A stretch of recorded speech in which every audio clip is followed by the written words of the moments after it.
The president of the Coordination Committee of Registered MEECL Employee Associations and Unions, Cormo, Mr. P K Shullet, had earlier spoken to media persons at the pen-down strike on 16th December 2020 and stated that since the demand for release of salary by the management has not been met, they had to resort to such a protest to fight for the right of the employees of the corporation. Tingila sim gi resolution ki babon but ngila ay ka memorandum siya ka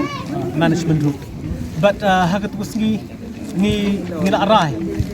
hadin ba ngi kem yo ya tulap jong October apo ka sautrik ka bangila abo but jong November ko spotarik ngila abo tingi hatu usgi karali ngila aray ba hadu ka sautrik ngim yo tulap kata kamot kasantarik in nang daka pen down strike. However, the strike was called off after members of the Employees Union had met the CMD of the corporation, Shri Arunkumar Kembhavi, who had promised to take up the matter with immediate effect in order to meet the rightful demand of all the employees of the corporation.